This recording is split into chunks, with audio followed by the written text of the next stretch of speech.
Hello, dear friends. You can see this one book today. Things Fall Apart. Things Fall Apart. This is the title. This is the book written by Chinua Achebe. तो इस book को आज discuss करेंगे. पहले आई give you first of all the biography of the writer and detailed information about the life of the author. और फिर उसके बाद में कई पार्ट बनाएंगे इस बुक के ऊपर, जिसमें I give you the summary on the based of text और characters, critical analysis. I give you all the things. और so without much delay I would like to start.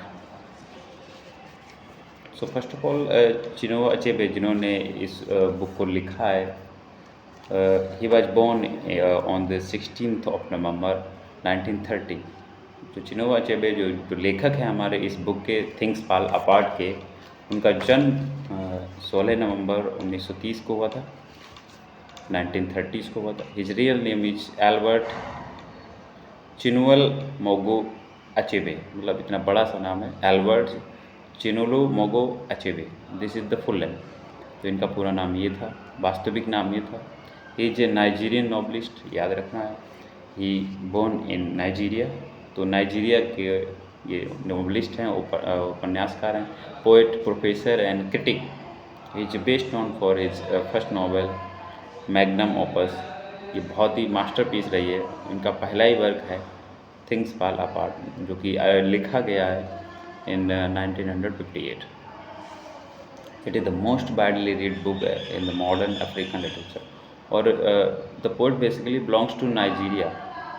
Nigeria के novelist हैं, but उनका जो literature है वो जाना जाता है अफ्रीकन लिटरेचर. ओके, तो इनकी लाइफ की बात करें, अर्ली लाइफ इनकी कैसी रही है. तो Chinua was born as Albert Chinualumogu Achebe. मतलब 3 वर्ड हैं इनके नाम में, Albert Chinualumogu Achebe, in the Igbo village of Ogidi in November of 1930. 16 नवंबर और 1930 की बात करें तो इनका जो गांव है इग्बो विलेज, वहाँ का दिखाया जाता है. यहाँ पर इनका जन्म होता है. ठीक है, इनका जन्म के समय नाम था एल्बर्ट चिनुअल मोगू अचेबे. और ये इग्बो गांव है ओगिडी के पास में. ओगिडी के पास में 16 नवंबर को 1930 में इनका जन्म हुआ था. His father, what was the name of his father. तो फादर का नाम था इजाया ओकाफो, ISAIAHOKAFO. इजाया ओकाफो अचेबे, ये इनके पिताजी का नाम था. And mother Janet Anaenechi Iloegbunam Achebe. इतना बड़ा नाम था इनकी माँ का, Janet Anaenechi Iloegbunam Achebe. Stood as crossroads of tradition, culture and Christian influence. तो इनके ऊपर क्रिश्चियन का थोड़ा बहुत, मतलब क्रिश्चियनिटी का थोड़ा बहुत इनके ऊपर इन्फ्लुएंस होगा. And this made significant impact on the children, specially Chinualumogu. तो हमारे जो लेखक है इनके ऊपर भी असर पड़ा, क्योंकि पेरेंट्स के ऊपर भी क्रिश्चियनिटी का असर था, तो इनके ऊपर भी असर आया. After the youngest daughter was born, the family moved from Izia Achebe's ancestral town of Ogidi. तो जो एंसेस्ट्रल जो टाउन था, पैतृक जो ओगिडी जो था, वहाँ से ये दूर चले गए to the state of Anambra state में. वहाँ पर ये शिफ्ट हो गए. Now I will talk about early childhood. So Chinua Achebe was grown up in the Igbo town of Ogidi. इनका जो बड़े हुए थे तो इग्बो टाउन ओगिडी का है, साउथ ईस्टर्न नाइजीरिया में, वहाँ पर इन बड़े थे. He excelled at the school and won a scholarship for under graduated studies. तो इन्होंने ये स्कॉलरशिप भी जीती थी अंडर ग्रेजुएटेड स्टडीज़ में. He became fascinated with the world religion and traditional African cultures.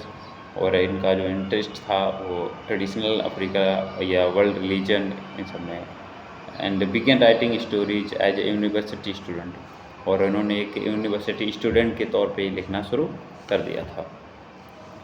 After graduation he work for the Nigerian broadcasting service, और इन्होंने जब ग्रेजुएशन कर लिया उसके बाद में नाइजीरियन ब्रॉडकास्टिंग सर्विस उसके लिए काम भी किया है। Soon moved to the metropolis of Lagos, तो फिर ये लोगोस है वहाँ पर मेट्रोपोलिस में उसको काम वहाँ पे का ये gain world wide attention for things fall apart. और बात करें इस बुक की तो थिंग्स फॉल अपार्ट की, इसके लिए वो पूरी दुनिया में जाने जाते हैं, याद रखिएगा। लेट इन 1950s, तो ये आई है late 1950s। His letter novels, उसके बाद के नॉवेल्स हैं जो थिंग्स फॉल अपार्ट है, इसके बाद की जो नॉवेल्स आए हैं जो इन्होंने लिखे हैं, नो लॉन्गर एट ईज जो इनका 1960 में आया, एरो ऑफ गॉड आया 1964 में, a man of the people आया 1966 में, और एंट हिल्स ऑफ द सवाना 1987 में आया। Achebe rights his novels in English and has defended the use of English, और जो भी ये नॉवेल्स लिखते हैं उनमें उन्होंने इंग्लिश को डिफेंड किया हुआ है। Language of colonies in African literature, so this is all about the introduction of the life of our author, हमारे लेखक का ये इंट्रोडक्शन रहा। और अगर बात करें इनकी एजुकेशन की तो in 1936 Achebe entered at Saint Philips Central school में इनका एजुकेशन स्टार्ट हुआ था। And despite his protest he spent week in religious class for young children but quickly moved to a higher class when the school's chaplain took note of his intelligence. One teacher described him as the student with the best handwriting in class. एक teacher ने तो इनको class में कहा था कि इनकी hand writing best hand writing है, बेस्ट रीडिंग स्किल्स हैं, मतलब बहुत अच्छे थे ये शुरू से ही पढ़ने में। He also attended Sunday school every week and special evangelical services held monthly, और जो भी क्लासेस होती थी, एक्स्ट्रा क्लासेस हों, उनको भी अटेंड करते थे। मतलब कोई भी एक्टिविटी या कोई भी मौका सीखने का ही नेवर लेफ्ट, उन्होंने कभी छोड़ा ही नहीं। He attended all the educational skillful programs which were being held by the school.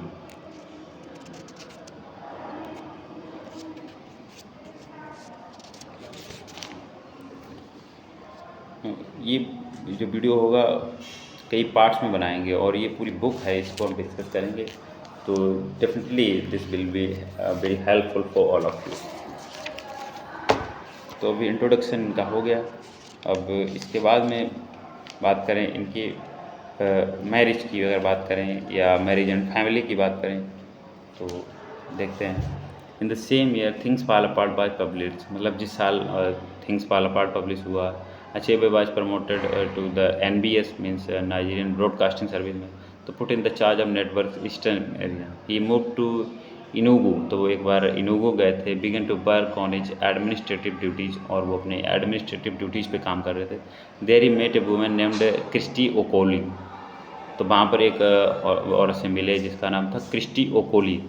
तो फिर who had grown up in the area and joined the NBS, उन्होंने भी NBS ज्वाइन किया हुआ था, नाइजीरियन ब्रॉडकास्टिंग सर्विस का, नाइजीरियन ब्रॉडकास्टिंग सर्विस, तो फिर उसको उन्होंने ज्वाइन किया था, वो भी वहीं पर आई थी स्टाफ में।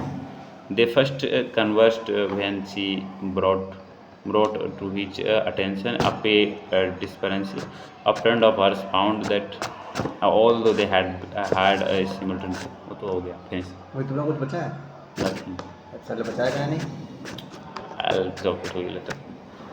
तो फिर क्या हुआ, although they had been hired simultaneously, तो उनको कई बार हायर किया गया, दोनों लोगों को उन्होंने साथ में किया। Christie had been rated lower and offered a lower wise, sent to the hospital for an appendectomy soon after. She was pleasantly surprised when Achebe visited her with gifts and medicine, तो वो बहुत ज़्यादा surprise थी कि Achebe उनके घर गए gifts लेकर के।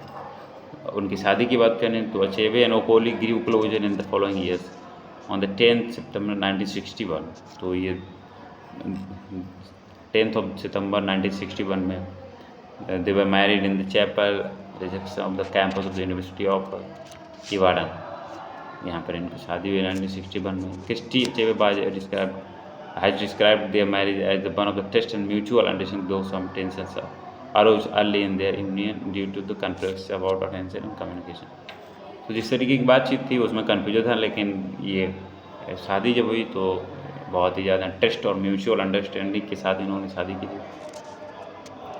और बात करें नाउ चिल्ड्रन की इनकी, तो their first child daughter named Chinelo, इनकी एक पहली लड़की थी Chinelo, was born on 11 July 1962 में इनकी पहली लड़की का जन्म हुआ था 1962 में। दे हैड ए सन, फिर उसके बाद एक लड़का उनको था आइकेचुकू, इसका नाम है Ikechukwu, on the 3 December 1964। Another boy named, और एक और फिर उसके बाद लड़का हुआ चिड़ी, जिसका नाम था चिड़ी, ऑन द 24 मई 1967। तो टोटल दे हैड 3 चिल्ड्रन, 3 बच्चे थे, पहली लड़की, दो बच्चे उसके बाद में 2 लड़के। And when the children began attending school the Lagos, जब ये बच्चे स्कूल जाने लगे, their parents became worried about the world view, specially with regard to race expressed at in the school, specially though the mostly white teachers. Books presented a prejudiced view of African life. In 1966, Achebe published his first children's book, Chaike and the River, to address some of these concerns. तो ये अब इनके children's के बारे में भी details हो गई अब।